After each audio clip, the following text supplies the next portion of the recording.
vedare tinokuchingamidzai zvekare kune chimwe chirongwa pano paZim Facebook Secrets and Confessions. Tadzoka zvekare nemamwe mamessages. Regedzai tibva tapinda mumamessages edu atadzoka takakubatirai. Message yedu yekutanga yakamira sekudai so. Hanzi uri zvangu regedzai ndinge ndichiseka mukomanashi. Ndinokumbirawo kuti mundiposterawo nyaya yangu makavikawo chitupa changu zvekare ndikutsvakawo advice again. Mukoma inini yangu nyaya yakamira sekudai so. Ndakamboshainirwa kani nemurume. It comes as a surprise kuti ndakatobvawo mukureceiva phone call yake. That was last week. Mushure mekunge ndareceiva phone call yake ndokubva tazotanga kutaura paWhatsApp, but diri naye zvangu handisisina diri naye. He just comes back into my life inini ndisina kana kumbotarisira. I had moved on. Kunyangwe zvangu ndisati ndava nemunhu wandava kugara naye, I told myself kuti as for now I want peace of mind zvangu. Asi masleepovers masleepovers atiregedzi. Kune chimwewo chinongopotawo chichingondibvisawo nyota pandinenge ndichida kubviswa nyota. But mukoma ndakamboshainirwa mani. Mukaona ndichita sekunge ndinoshora varume, it is because inini ndine bitterness chaiyo nekuda kweizvo zvandakaitirwa. Mukomanashi, what happened to me is that me and my husband takauya tose kuno kuSouth Africa. Ivo vakabva vazotanga kushanda kwavo, then inini ndikabva ndazotanga kushanda kwangu. So kwaainge achishanda uko kwainge kuine vamwe madha vaitovawo nemurume wavo, then vanhu vakabva vazotanga kudanana pabasa paya. Saka mukunodanana kwavo murume wangu uyu iye ainge akapinda nenyaya yekuti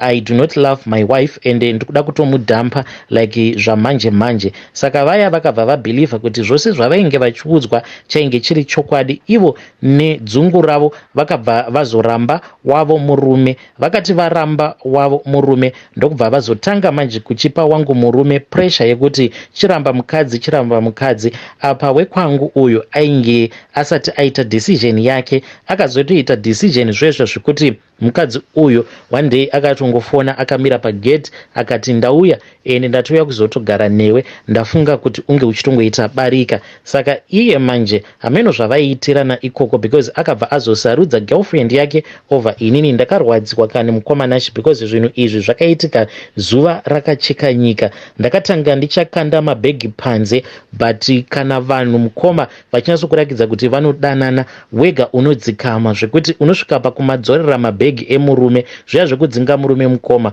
munhu anenge asati anyatsokushainira. Mukoma vanhu vakabva vatorana paya, ndikabva ndasiyiwa ndiri ndega mukoma. Ndakatanga kuhasela ndiri ndega kudaro. Kudzamara vanhu vachizotanga kukonana zvakazonyandurana ikoko. Nawo munhu ava kuuya netumasili excuses twake achindikudza kuti he feels very sorry for the things that he did and everything that he said. Zvino ndichiuya pano ndikuda kubvunza kuti zvinoitawo here nematukiro ose awo aakandiita, because ndaseka pandanzwa imwe confession yeumwe murume uyo anga achiti mukadzi wake chimbuya chepakona. Ndo zvandaitwa kani kumba kwangu, ndainzi chembere yemujoni. Apa ndakabviwa neni kuZimu ndobva ndanzi chembere yemujoni. Saka zvangondiitira fani ndikati regedzai ndingounzawo nyaya yangu mudare, so that munge muchingondipawo maadvice. Munhu uyu ndoita sei naye, bhangu uyu ndoita sei naye, ndongoita delete and forget here kana kuti ndoita sei? Please assist me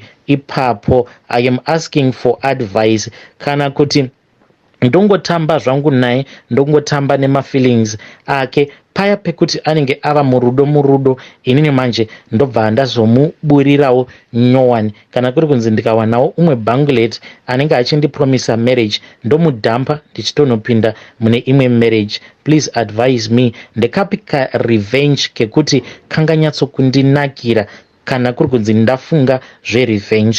Please assist me. Hey, vedare ndo message iyo yandakatumidzirwa ichibva kuna vahanzvadzi vedu. Please let us try to speak with her in the comment section. Hanzi ndeipi revenge yandingaitira murume wangu, my ex-husband uyo akandiunza muno mujoni ndokubva azondidhampa. Hey, kutaimirana. What if ivo mukoma ava kana vaine revenge yavakakuplanirai? pakaipa. Regedzai tibva tapinda munyaya yedu inotevera. Hanzi makadii zvenyu mukomana Ashi, ndinokumbirawo kuti munge muchindiposterawo nyaya yangu makaviga chitupa changu. Inini ndiri mudzimai ainge achimbogara kuchitungwiza kuunit M uko, but pari zvino ndigere, ende pandigere mukoma it is not comfortable because ndigerewo kumadzisekuru, saka ivo vava kungoita kamwe kakungondisema so. Ende panguvawo pandainge ndiine mari, hama dzaamai vangu ndo dzandaitoti ndo hama dzangu dzepedo, ndaivaitira zvose zvavainge vachida. So mukoma zvakaitika ndezvekudai, so ndakati ndawana basa mutown, ndakabva ndazotanga kushandira mushop inohodeswa magroceries kunonzi kumatakshop kuna Ruzende uko. Ndainge ndiri till operator, ndaishandira umwe musomalia uyo aishandidzana neumwe munigerian. So ndakabva ndaita deal nasecurity guard rekuba magroceries pamwe chete nemari. So munigerian uyu nemusomalian uyu ivo vainge vambori nezvematakshop zvavo kuSouth Africa vachingoshandidzana just like that neumwe muchina uyo ava kuBotswana. So iye akabva azotora stock yake ndokubva azotanga kuunza zvinhu izvozvo kunoku kuZimu. Saka inini ndakabva ndazowanawo mukana wekuti ndinge ndichiwana basa pachigrocery store chake. Mukoma inini nasecurity guard mukuzonotaura muya takabva tatoona kutoti brain dzedu dzine kakuenderana, ndokubva tazosarudza kuti tinge tichitanga kubira mabosses vedu ava because ivo vairakidza kuti vainge vakavharika chaizvo ende vainge vasina kana tarisiro yekuti tinokwanisa kuvabira. Tainge tichivabira nenzira dzakadai so. Hama dzangu dzaiuya then dzaibva dzazoita sekunge dziri kuda kutenga mashopu umu, munhu aikwanisa kutouya akabata kana dhora chairo. Saka paya pandaizorova till ndaibva ndazoburitsa mari inenge yakawanda, kana kuti munhu aiuya kuzotenga obva atenga chinhu chinenge chiri more than the money that he or she would have given me. Zvinhu zvaizviya zvatainge tichitora mumashopu umu tainge tichizviendesa kudzimba dzedu tichistoka kuzonosvika tazokwanisa kuvhurawo edu matakshop kumaraini. Zvinhu izvi ndakazviitawo kwekanguva kakati rebei ende takazviita tisina kana kubatwa, zvekuti dai tainge takangogumira ipapo nanhasi uno kana mari dzangu ndingadai ndiinadzo. Zvino gadhi uyu akabva azoya kwandiri akabva ati iye ainge aine program yaainge ainayo, ainge achida kuti ange achiraisa mari yekuti ange achitenga motikari, achiti motikari nekoko zvimatakshop nekoko zvinhu zvake zvinenge zvatova bhoo. Saka panguva iyi murungu akabva azogara neni pasi akabva ati iye ainge aine muchina wake uyo waainge achiwirirana naye uyo ainge ari kuBotswana. Saka muchina uyo akabva ati iye ainge achida kuti ange achimutsidzira business iri muZimu, ende business iri rainge riri rekuti vange vachizounza hembe dzichibva nekuBotswana zvekare nebhutsu zvobva zvazotanga kutengeswa nemaprizes, ende zvinhu izvi zvainge zvichibva nepabots apo. Saka shop iyi mukoma yakabva yazonovhurwa kuMbare. Ichinovhurwa kuMbare ikoko mukoma, sezvo vainge vari vanhu vainge vachingogara vari paroad, dzimwe nguva vachienda kuBotswana kana kuSouth Africa. Inini nagadhi uyu takangoramba tichingoenderera mberi nemabasa edu. Taiti paya pavanenge vari kuSouth Africa taibva taincreasa maprizes zvekuti vanhu vainge vachiuya vachitenga vaiuya vachizotenga nemaprizes epamusoro, tichitora mari dzedziya tichiisa paside zvekuti takabva tazotovhura shopu yedu kuMbare tichitengesawo bhutsu nehembe. Mukoma our first stock yatakanotengesa kushopu ikoko takangotora zvimwe zvinhu zvainge zvichangobva mukupinda ndokubva taenda tikanozvitengesa zvinhu izvozvo, tikabva tatoita kagood start kedu. Mukoma tainge tava kuba zviya zvekuti wega wainyatsokuona kuti ya panapa pari kuitwa umbavha. Ndakasvika pakuvhura table yangu yebaby way pamwe chete nekuzotengawo motikari. Ndakaita mari kani mukoma zvekuti murungu akazosvika pakundibvunza kuti mari dzose idzi dzandainge ndichiita dzainge dzichibva kupi, but ndainge ndisingamupe mhinduro chaiyo. Ndaingomuudza kuti inini ndainge ndava kuitawo zvehumoney changer. Ndokubva ati but still mari yauri kuita yakawandisisa. Saka zvakazoitika ndezvekuti inini nagadhi uya takabva tazobatwa tichiba. Takati tabatwa uyu murungu uyu akabva azoti iye ainge asingadi kutisungisa akabva ati Mwari ndo vachangokugadzirai vega. Ndakati ndadzingwa basa kudaro, one day ndainge nditori munzira ndichitoenda muHarare mutown, ndokubva ndazongotanga kuona nyuchi 1. Nyuchi iyi yakangobuda nepadashboard, so ndikabva ndati ko nyuchi iyi yabva kopi? Pasina kana time mukoma, dashboard rose rainge raita kumomoterwa nenyuchi. Apa ndainge ndiine vanhu vangu avo vandainge ndapa lift ndichitawo kuti ndingosevawo pafuel. Vanhu vaya vakabva vati iyi mother misai motikari yenyu. Mukunotaura kwavo vainge vava kuita sekunge inini ndakaromba, vainge vava kutya kuti zvimwe kuda ndainge ndafunga kuromba navo. Ndokubva ndamisa motikari, vanhu vaya vakabva vaburuka mumotikari mangu. But nyuchi idzi mukoma, ndakazoti ndichinodzokera mumotikari ndava ndega, nyuchi idzi ndokubva dzazonyangarika mukoma. Ndakabva ndazotanga kuita malosses, ndaita maloss ainge asinganzwisisiki kutuckshop, kuflea market, zvinhu zvangu zvikabva zvazongoti mbombombo. Pandakazoona kuti ma1 aya ainge atanga manje, gadhi uya akabva azondifonera ari pakati pekuchema. Ndikati ko chiko chaitika naibhodhi? Ndokubva azondiudza kuti zvinhu zvainge zvisina kumumirira zvakanaka kustendi kwake.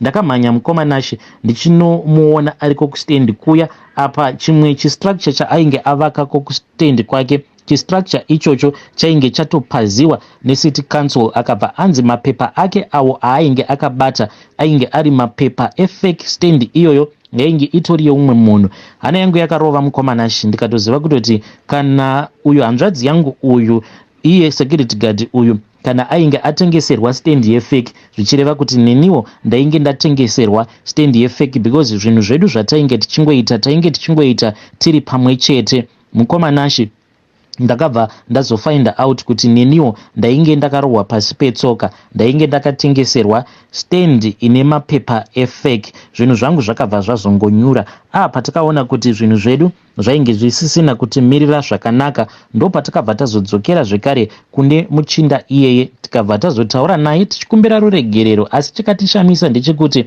muchinda uyu manje iye akabva angoti kwatiri, kundibira imi hamuna kana kumbotibira, inga wani makandiudza kuti mari dzenyu ndo dzamainge muchishandisa dzeuchange money. Ndokubva angotiti tinge tichibva pashopu pake. Saka kubva zvatakazobva pashopu pake zvinhu zvangu zvakabva zvaoma mukoma, zvekuti ndega ndakazoona kuti ndinge ndichiramba ndigere muno muHarare it made no sense. Ndokubva ndazoya kuno kumusha. At that time mukoma ndichizoita sarudzo yekuti ndinge ndichiuya kuno kumusha. One day ndakatogara zvangu pamba pandainge ndichirenta ipapo. Then mwana wangu akabva azoba motikari neshamwari dzake yandainge ndakangopaka panze, akangotora makii chinyararire. I think kuti ainge atobatwa nemweya wacho iwowo. Then ndokubva vaba motikari vakabva vatanga kurova marunnings, but havana kumborova marunnings zvinoenda kure, because akabva azongonorova imwe motikari. Apa motikari iyi mukoma inokosta kuigadzirisa. Saka motikari yangu yakabva yazongotorwa nemuridzi wemotikari uyo ainge akabonderwa maari nemwana wangu. Zvikabva zvanzi I am going to be holding your car so that you can fix my car. Ndakabva ndaburitsa kamari kaya ako kamwe kandainge ndiinako, but it was not enough. This was like my last money, my last money. Ndokubva anditi motikari yangu yatadza kugadzirwa nekamari kenyu ako kamandipa. Ndokubva aenda kumapurisa achinozivisa mapurisa about this story. Apa iye munhu ane mari dzake, ndakabva ndashandisirwa malawyers, nyaya ikatoenda kukoti ndikadyiwa nenyaya. Saka motikari iyi iri mumaoko ake. Zvaizvezvi akandipa 6 months akanditi kana mukatadza kundipa mari yangu so that ndinge ndichigadzirisa motikari yangu, zvandichaita ndezvekuti ndichatengesa motikari yenyu. Ndobva ndagadzirisa motikari yangu mukoma. Mari iyi kuti nditi ndine kwandinokwanisa kuiwana ndinenge ndichitonyepera veruzhinji. Mari iyi hakuna kana kwandinokwanisa kuiwana. Saka tambozamawo kufamba. Mukufamba kwedu tikuudzwa kuti isusu tinofanira kuti tinge tichinokumbira ruregerero, but ruregerero takanokumbira mukoma. Ende munhu uya iye anotoita sekunge tisina kana chituku zvacho chatakambomubira. Saka avo vanotibatsira vakabva vati zvinhu izvi muno munyika medu yeZimbabwe zvinhu izvi hazvingambogadzirisiki, because n'anga dzemuno hadzina experience nemhando yemishonga iyi yekuti unenge uchitumidzirwa nyuchi uchisangana nemazemenyama akadai. Hanzi tinofanira kutobatsirwa nen'anga dzinobva kumusha kwabosi vangu kunova kuri kuNigeria, ende inini mari yekuti ndinge ndichiendako ikoko kana kutsvaka n'anga dzacho dzinobva ikoko, mari yacho handingambofi ndakaiwana. Saka ndangoyawo padare renyu ndichingoti kana kuinewo anokwanisa kundibatsira, ndinokumbirawo kuti munge muchindibatsirawo because ndatambudzika ende chava kundirwadza ndava kuona kuti chinhu chinonzi munhu mutema haatendi, because semadzissekuru angu nehama dzose dzaamai vangu ndainge ndichishingirira kuti ndivachengete panguva iyo yandainge ndichiba mari. Vamwe vacho ndo vaitouya vachitondibatsira kuba, but now vose vandifuratira mukoma.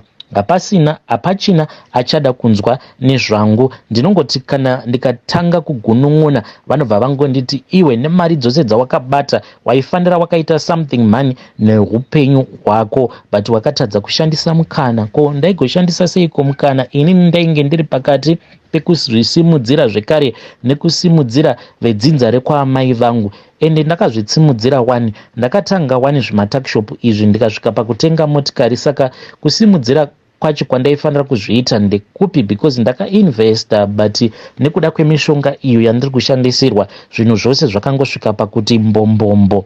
Ndiri kukumbirawo munhu anokwanisa kundibetserawo pachokwadi, but handisisina kana senti mhuri yeZimbabwe. Hey vedare, ndo message iyo yandakatumidzirwa ichibva kuna vanzvadzi vedu. Zvakangoma hazvo vedu we. Please ngatizamei kuti tinge tichitaura navo mucomment section. Pakaipa hanzi kuti ndinge ndichibatsirikana. Ndakaudzwa kuti ndinofanira kutoenda uko kuNigeria uko ndonobatsirwa nen'anga dzeko kuitira kuti nyuchi idzi dzisaramba dzichingonditeverera. Pose pakashanda mari yemuchinda uyu, hanzi zvinhu zvacho zvichangosvika pakuparara. Hey, pakaipa. Please let us help our dear sister in the comment section. Zvakangoma hazvo vedu we. Hey.